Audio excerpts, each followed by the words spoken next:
नमस्कार दोस्तों, मैं राजकुमार मौर्य प्रखर इंडिया यूट्यूब चैनल में आपका स्वागत है।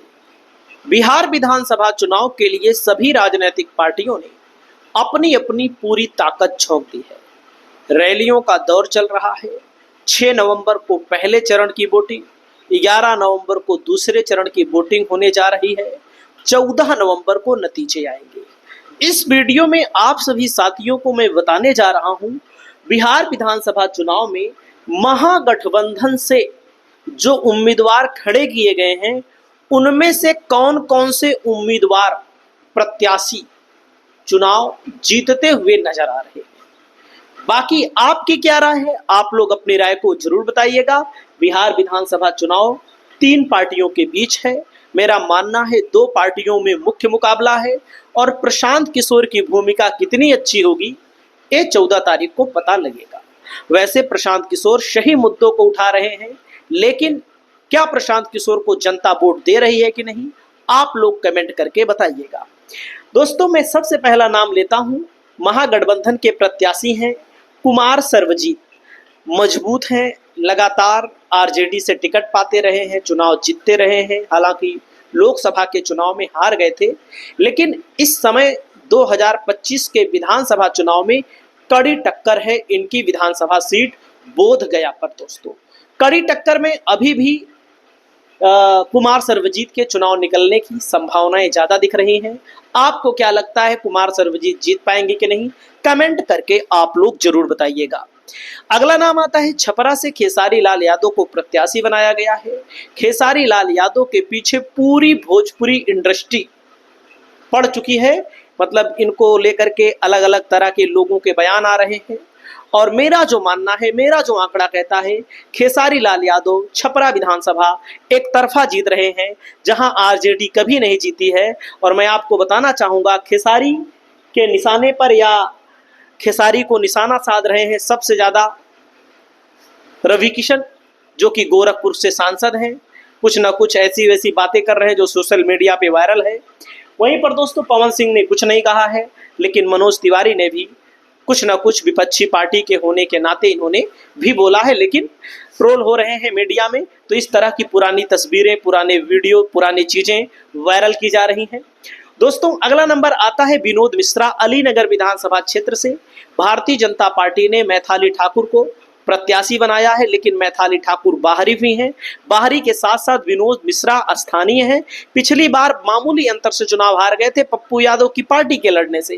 जैसे कि लोग सुनते होंगे, आप लोग कहते होंगे कि एनडीए एकजुट नहीं था, इसलिए चिराग पासवान अलग सीटों पर लड़ गए, महागठबंधन की सीटें इससे बढ़ गई। ऐसा कुछ नहीं है। एक सीट यह भी कम हुई थी पप्पू यादव के लड़ने से, लेकिन पप्पू यादव की पार्टी का नाम कोई नहीं लेता है। जो पप्पू यादव की पार्टी अब की बार कांग्रेस के साथ विलय कर गई है और पप्पू यादव का पूरा समर्थन है महागठबंधन को। अगला नंबर आता है दोस्तों, अगला नंबर आता है रीगा विधानसभा क्षेत्र से। रीगा विधानसभा क्षेत्र से इस तगड़े प्रत्याशी को टिकट मिला है और कांग्रेस के सिंबल पर चुनाव लड़ रहे हैं और ये चुनाव जीतते हुए नजर आ रहे हैं। वहीं पर मैं आपको बताऊंगा, अगला नंबर आता है रणकौशल प्रताप सिंह, जिनकी संपत्ति का ब्यौरा जब आया तो लोग भौचक्क रह गए। भौचक्क का मतलब है लगभग 350 करोड़ रुपए की संपत्ति का ब्यौरा इन्होंने चुनाव आयोग को दिया है। बाकी अन्य ब्यौरे के बारे में मैं नहीं कह सकता। पिछली बार बसपा से चुनाव लड़े थे, 17-18 हजार वोट प्राप्त किए थे। बसपा का वोट नहीं था, उसमें 1000-2000 बसपा का वोट रहा होगा। बाकी रणकौशल प्रताप सिंह का वोट था, व्यक्तिगत वोट था। इनकी छवि चाहे जैसी हो, लेकिन अब की बार दोस्तों मैं लौरिया विधानसभा क्षेत्र से वीआईपी के कैंडिडेट के तौर पर चुनाव लड़ रहे हैं।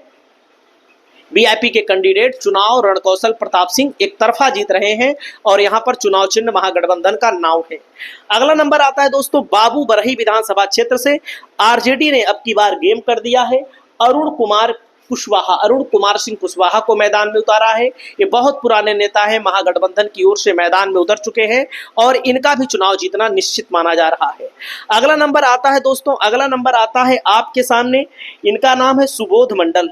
सुबोध मंडल दोस्तों मधुबनी विधानसभा क्षेत्र है, मतलब कि मधुबनी जिले के फूलपरास से चुनाव लड़ रहे हैं। और पिछली बार मैं आपकी जानकारी के लिए बताना चाहूंगा, कोई ऐसे लोकल पार्टी से लड़े थे, 20-22 हजार वैसे पा गए थे, आप समझिएगा। तो जो आदमी वैसे ही पार्टी से लड़ जाए 20-22 हजार वोट पा जाए या निर्दल लड़ जाए, उसकी स्थिति को आप समझ सकते हैं। अब की बार कांग्रेस ने इनको बना दिया है, जिला अध्यक्ष भी हैं और चुनाव भी लड़ रहे हैं और चुनाव जीत रहे हैं। अगला नाम आता है शैलेंद्र प्रताप सिंह। दोस्तों, तरैया विधानसभा क्षेत्र से काफी मजबूत स्थिति है। तरैया विधानसभा क्षेत्र में चुनाव जीतते हुए नजर आ रहे हैं, और जब चुनाव जीतते हुए नजर आ रहे हैं तो आपकी क्या राय है, आप अपनी राय बताइए।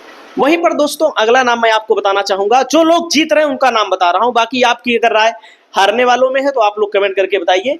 वहीं पर दोस्तों मढ़ौरा के विधायक हैं जितेंद्र कुमार राय। यहां पर एलजेपी आर के प्रत्याशी का पर्चा भी खारिज हो गया था। सीमा सिंह जो भोजपुरी के एक्ट्रेस हैं, उनका पर्चा खारिज हो गया, लेकिन वहां पर निर्दलीय प्रत्याशी को समर्थन दिया गया है। लेकिन यहां पर ये चुनाव जीत रहे हैं, यादव समाज से आते हैं, इनका चुनाव जीतना तय हो चुका है। अगला नंबर आता है दोस्तों आपके सामने है, अगला नंबर आता है शिवानी शुक्ला जी हैं। शिवानी शुक्ला जी, इनके पिताजी मुन्ना शुक्ला बड़े नेता रहे, पिछली बार निर्दलीय लड़े थे चुनाव। कांग्रेस के खाते में लालगंज की सीट चली गई थी। लालगंज की सीट दोस्तों वैशाली में आती है, सीट चली गई थी लालगंज के खाते में, निर्दलीय लड़े थे, 27-28 हजार वोट प्राप्त किए थे। तो आपको बताना चाहूंगा हमारे आंकड़े में शिवानी शुक्ला चुनाव जीत रही हैं। कांग्रेस ने भी पर्चा भरा था, कांग्रेस का पर्चा वापस लिवा दिया गया। यहाँ पर गौतम कृष्णा है दोस्तों। गौतम कृष्णा आरजेडी के बहुत ही प्रसिद्ध व्यक्ति हैं और ये भी चुनाव जीत रहे हैं, क्योंकि इनकी जो पिछली बार चुनाव हारे थे बहुत कम वोटों के अंदर से, इनकी बहुत अच्छी पकड़ है समाज में, ये भी हमारे आंकड़े में चुनाव जीत रहे हैं। अगला नंबर आता है रीतलाल यादव, जेल में है, और रीतलाल यादव जब जेल में है तो ये भी चुनाव लड़ रहे हैं महागठबंधन से दोस्तों, दानापुर विधानसभा क्षेत्र से, और दानापुर में इनकी अच्छी खासी मजबूती है और ये चुनाव जीत रहे हैं। अगला नंबर आता है दोस्तों, इनका आता है ललित कुमार यादव, दरभंगा ग्रामीण से कई बार के विधायक हैं, लगातार चुनाव जीत रहे हैं।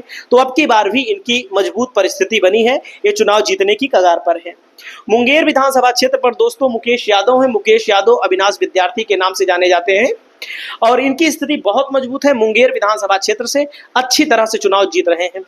अगला नंबर मैं आपको बताना चाहूंगा संतोष सरदार हैं और त्रिवेणीगंज विधानसभा से चुनाव लड़े थे। आरजेडी ने अब की बार फिर टिकट दिया है, पिछली बार बहुत कम वोटों के अंतर से हार गए थे। अब की बार इनकी स्थिति सरदार जी की बहुत अच्छी चल रही है और आरजेडी चुनाव जीत रही है। अगला नंबर आता है दोस्तों शक्ति सिंह यादव, 12 वोटों से पिछली बार हार गए थे हिलसा विधानसभा क्षेत्र से, अब की बार शक्ति सिंह यादव चुनाव जीतते हुए नजर आ रहे हैं। अगला नंबर आता है मनेर विधानसभा से भाई वीरेंद्र की स्थिति बहुत ही ज्यादा मजबूत। दोस्तों अभी मैंने इतना नाम बताया और मैं आपको बताना चाहूंगा कि लाइट चली गई है, भले मैं वीडियो बना रहा हूँ, देखो डिजिटल बोर्ड बंद हो गया, तो मैं आपको अगली वीडियो में और लोगों के नाम जोड़कर लाऊंगा और काफी नाम था इसमें। जैसे मेरा मानना है दोस्तों, मैं आपको बताना चाहूंगा जो चीज बता रहा हूँ एकदम फैक्ट। और वैशाली जिले की हाजीपुर सीट से आरजेडी से देव कुमार चौरसिया चुनाव जीत रहे हैं। राजा पाकर में प्रतिमा दास लड़ रही है, महागठबंधन से टक्कर है, आरजेडी से नहीं लड़ रही है, कांग्रेस से लड़ रही है। पातेपुर में प्रेमा चौधरी चुनाव जीत रही हैं। वैशाली सीट से अजय कुशवाहा चुनाव जीत रहे हैं। भभुआ सीट से वीरेंद्र कुमार सिंह कुशवाहा चुनाव जीत रहे हैं।